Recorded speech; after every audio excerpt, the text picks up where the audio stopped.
Praise the Lord. கர்த்தர் நல்லவர், அவர் கிருபை என்றும் உள்ளது. பிரியமான தேவனுடைய ஜனங்களே, கர்த்தருடைய வார்த்தை நாம் கேட்க போகிறோம். தேவனாகிய கர்த்தர் நம்மோடு பேசுவார்.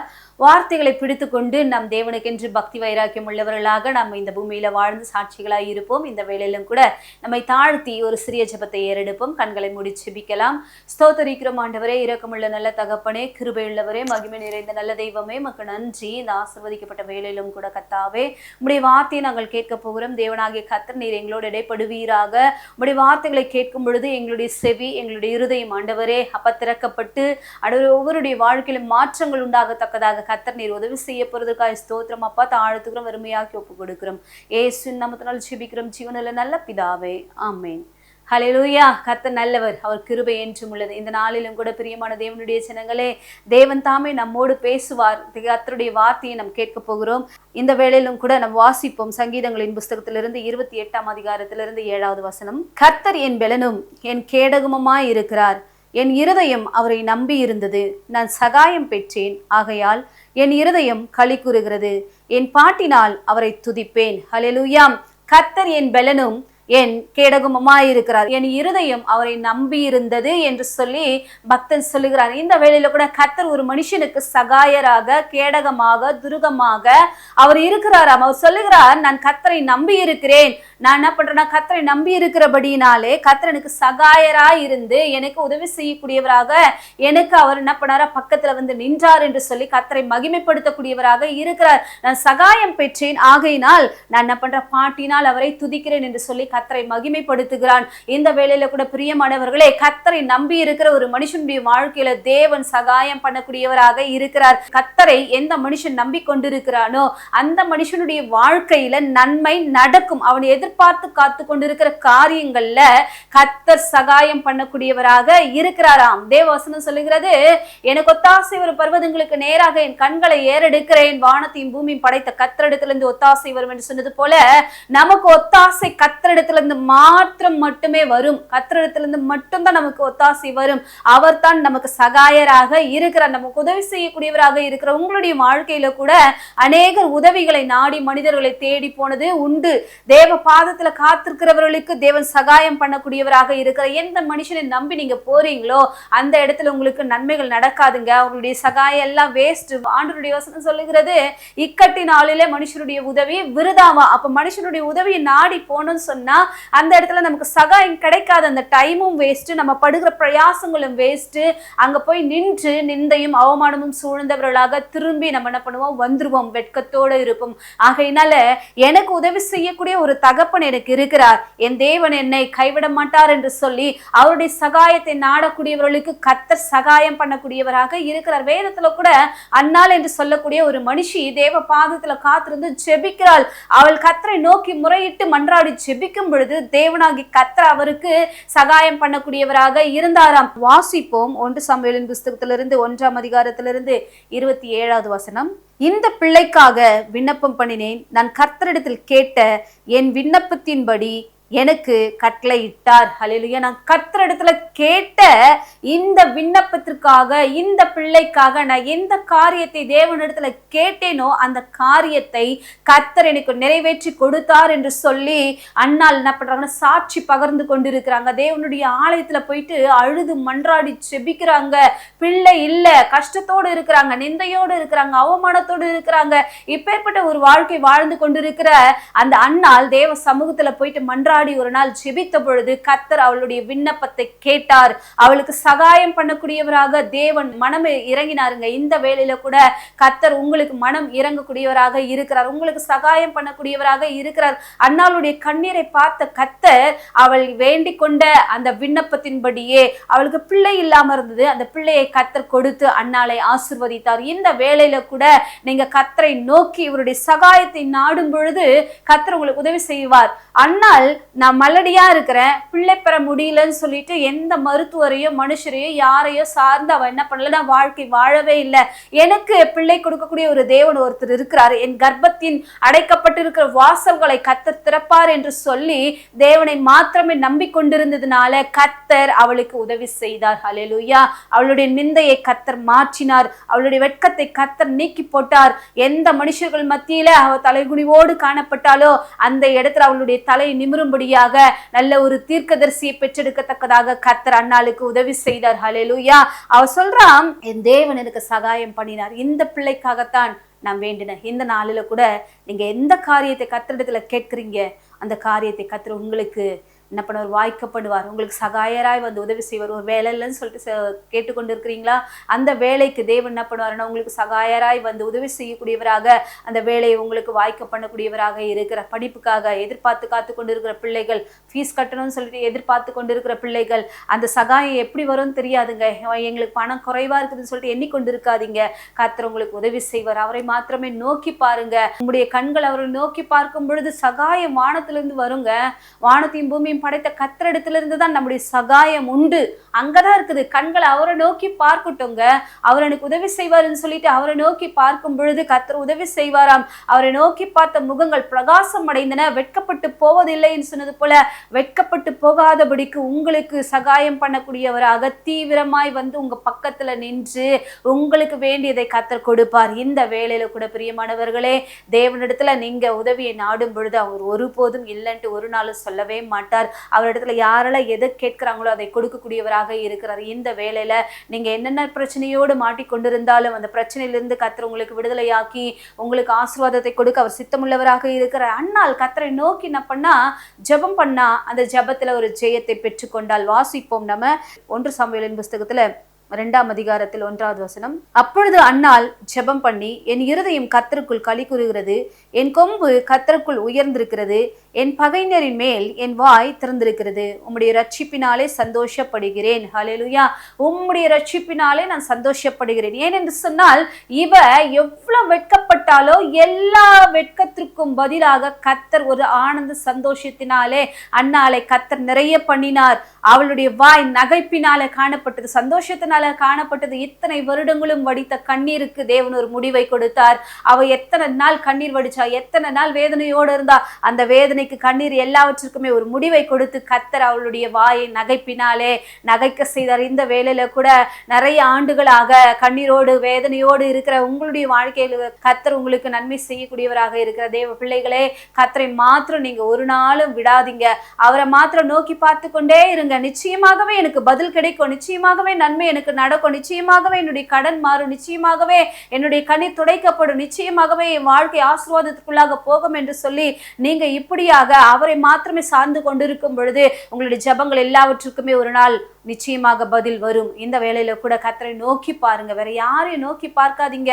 உங்களை பகைஞரெல்லாம் பகைக்கிறாங்களா, உங்களை நிந்திக்கிறாங்களா, அவர்கள் மத்தியில தான் கர்த்தர் உங்களுடைய தலையை உயர்த்தி வைப்பார். அவ சொல்றா, என்னுடைய வாய் பகைவரின் மேல என் வாய் என்ன பண்ணிருக்குதா, திறந்திருக்கிறது. அவ சொல்றார், ஏன் கொம்பு உயர்ந்து காணப்பட்டு கொண்டிருக்கிறது. பகைவர் இனிமே என்னை பார்த்துட்டு ஒரு பேச்சும் பேச முடியாது. ஏன்னா கர்த்தர் எனக்கு நன்மையானதை செய்தார் என்று சொல்லி கர்த்தரை மகிமைப்படுத்தி துதித்து அவரை என்ன பண்றாருன்னா மகிமைப்படுத்தக்கூடியவளாக அன்னாள் காணப்பட்டார்.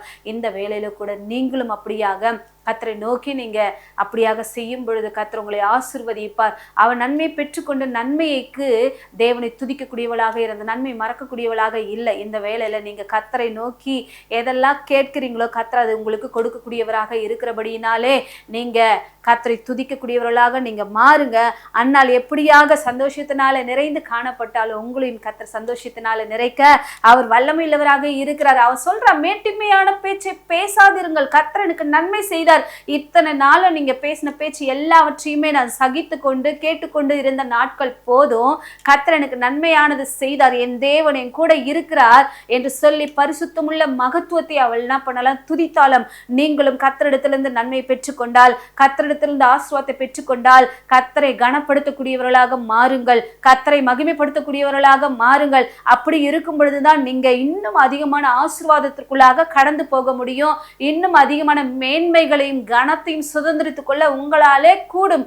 ஆகையினால பிரியமானவர்களே, இந்த அன்னாள் எப்படியாக கர்த்தரை மகிமைப்படுத்தினாலும் அதே போல நீங்களும் சகாயம் பெற்ற நீங்கள் கர்த்தரை மகிமைப்படுத்த வேண்டும். நான் சகாயம் பெற்றேன், பாட்டினால் அவரை துதிப்பேன் என்று சொல்லி சொன்னது போல கர்த்தர் செய்த நன்மைக்கு ஈடாக அவரை துதிக்கக்கூடியவர்களாக நீங்க மாறும் பொழுது தேவனாகிய கர்த்தர் அற்புதத்தை செய்யக்கூடியவராக இருக்கிறார். வாசிக்கலாம் நம்ம 2 ராஜாக்களின் புஸ்தகத்துல 13ஆம் அதிகாரத்துல 23வது வசனம்.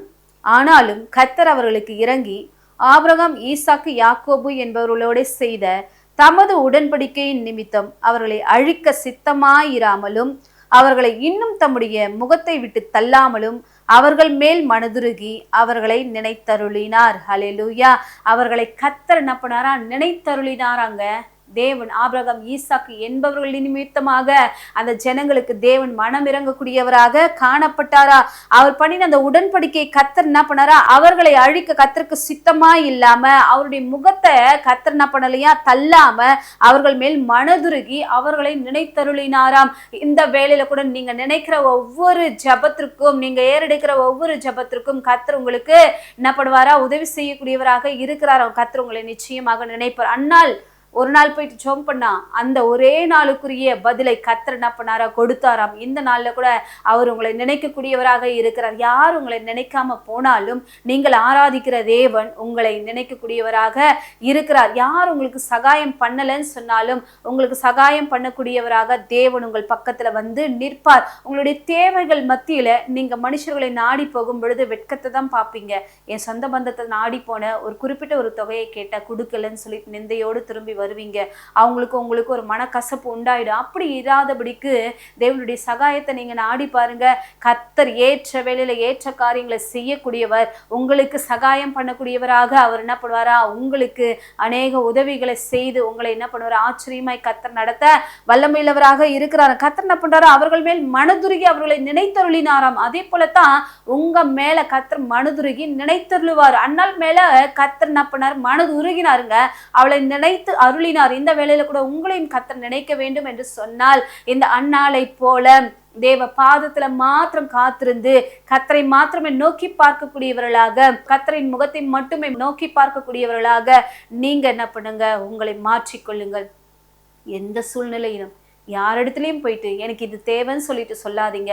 உங்களுடைய தேவைகளை அறிந்த பரமபிதா உங்கள் நாவில் சொல் பிறவாததற்கு முன்னே அதை அறிந்தவர் அதை உங்களுக்கு கொடுக்க வல்லமையுள்ளவராக இருக்கிறார். அதனால என்னுடைய தேவை என்னது என்பதை அறிந்தவராய் இருக்கிறார் என்று சொல்லி அந்த நம்பிக்கையோடு தேவ சமூகத்திலே நான் முழங்காற்படியிடுவேன். கர்த்தர் எனக்கு நிச்சயமாக என்னுடைய ஜபத்திற்கு பதில் கொடுப்பார், என் தேவையை சந்திப்பார் என்று சொல்லி நீங்க கர்த்தரை நோக்கி பார்க்கும் பொழுது கர்த்தர் என்ன பண்ணுவார்? உங்களுக்கு சகாயம் பண்ணக்கூடியவராக இருக்கிறார். நீங்க மனுஷர்களை நாடி தேடி ஓடின நாட்கள் போதும்.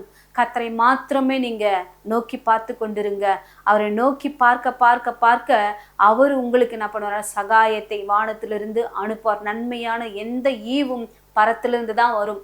மேல வானத்திலிருந்து தான் கர்த்தர் என்ன பண்ணுவார்? நமக்கு கொடுப்பார். அவரை நோக்கி பார்த்தீங்கன்னு சொன்னா நிச்சயமாகவே கர்த்தர் உங்களுக்கு உதவி செய்து உங்களை ஆசீர்வதிப்பது நிச்சயம். நீங்க அவரோட பழகுங்க, அவரோட நெருங்குங்க. அவரோட நீங்க கிட்டி சேரும் பொழுது கர்த்தர் பெரிய காரியத்தை அவர் செய்யக்கூடியவராக இருக்கிறார். நீங்க வெறும் ஜபத்தை மாத்திரம் கிடையாதுங்க, அதை மாத்திரம் கர்த்தர் நினைக்கக்கூடியவர் கிடையாதுங்க. நீங்க கொடுக்கக்கூடிய காணிக்கைகளையும் கர்த்தர் நினைக்கக்கூடியவராக இருக்கிறாராம். நீ செலுத்தும் காணிக்கைகளை எல்லாம் அவர் நினைத்து உமது சர்வாங்க தகன பலியையும் பிரியமாய் ஏற்றுக்கொள்வார். ஹல்லேலூயா.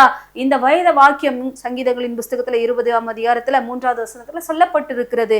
நீ செலுத்தும் காணிக்கைகளை எல்லாம் அவர் நினைத்து, நீ இடுகிற சர்வாங்க தகன பலிகளை எல்லாம் அவர் நினைத்து உன்னை ஆசீர்வதிக்க கூடியவராக இருக்கிறார். நீ எதெல்லாம் கர்த்தருக்கென்று கொடுக்கிறியோ அதை எல்லாவற்றுமே கர்த்தர் நினைப்பார். நீ செலுத்துகிற காணிக்கை, நீ செலுத்துகிற உழைப்பின் பலன், நீ செலுத்துகிற முழு உள்ளம், இது எல்லாவற்றுமே கர்த்தர் பார்க்கக்கூடியவராக இருக்கிறார். அது ஏற்றுக்கொள்ளக்கூடியவராக இருக்கிறார். அதை நினைவில் வைத்துக் கொள்ளக்கூடியவராக இருக்கிறார். நீ செய்யற செயல் ஒவ்வொன்றையுமே கர்த்தர் பார்த்து கொண்டிருக்கிறாருங்க. ஆகையினால கர்த்தர் என்னை நினைப்பார், என்னை ஆசீர்வதிப்பார் என்று சொல்லி அந்த நம்பிக்கையோடு தேவ பாதத்துல காத்திருங்கள். கர்த்தருக்கு பயப்படுகிற பெரியோரையும் சிறியோரையும் தேவன் ஆசீர்வதிக்க கூடியவராக இருக்கிறார். நீங்க அவருக்கு பயந்து நடந்து நீங்க வாழும் பொழுது கர்த்தர் உங்களை ஆசீர்வதிப்பது நிச்சயம். நீங்க செய்யக்கூடிய ஒவ்வொரு காரியத்தையும் தேவன் நினைவில் வைத்து அதற்குரிய பலனை கர்த்தர் கொடுக்கக்கூடியவராக இருக்கிறார். அந்த பலனை பெற்றுக்கொள்ள விரும்பக்கூடிய தேவ பிள்ளைகளாகிய நீங்கள் எனக்கு சகாயம் பண்ணக்கூடிய கர்த்தரை மாத்திரமே நான் நாடிக்கொண்டிருப்பேன். என் தேவன் என் பட்சத்துல இருக்கிறார், எனக்கு துணை செய்வார், என்னை ஒருபோதும் கைவிடவே மாட்டார் என்று சொல்லி உங்களுக்குள்ளாக நீங்க விசுவாசத்தை வளர்த்து கொள்ளும் பொழுது நீங்க ஆசீர்வாதங்களுக்குள்ளாக கடந்து சென்று நீங்கள் சாட்சிகளாய் ஜீவிப்பீர்கள்.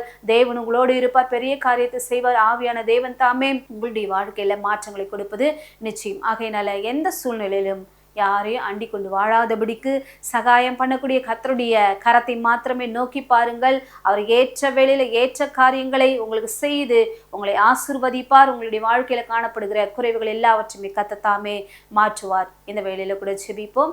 ஸ்தோத்திரம் ஆண்டவரே, எங்களை அதிகமாக நேசிக்கும் நல்ல பிதாவே, நன்றியோடு நாங்கள் உம்மை துதிக்கிறோம், ஸ்தோத்தரிக்கிறோம், கனப்படுத்துகிறோம். ஆவியானவரே அப்பா ஆண்டவரே, கேட்ட சத்தியத்தின்படியாக ஆண்டவரே நீர் ஆண்டவரே எங்களுக்கு சகாயம் பண்ணக்கூடியவராக இருக்கிறீர். ஆண்டவரே அப்பா எங்களுக்கு உதவி செய்யக்கூடிய தேவனுடைய முகத்தை நாங்கள் நோக்கி பார்க்கிறோம். ஆண்டவரே அப்பா எதெல்லாம் ஆண்டவரே தேவை என்று சொல்லி உம்மை நோக்கி பார்க்கிறார்களோ ஆண்டவரே உம்முடைய பிள்ளைகளுடைய வாழ்க்கையில் அந்த தேவைகள் எல்லாவற்றையுமே கர்த்தனை சந்திக்க போறதற்காக ஸ்தோத்திரம் ஆண்டவரே. உம்முடைய தயவின் கரம் கூட இருப்பதாக சகலத்தின் கர்த்தர் நன்மைக்கு ஏதுவாய் நடத்தும் ஆசீர்வதியும் பொறுப்படுத்திக் கொள்ளும்.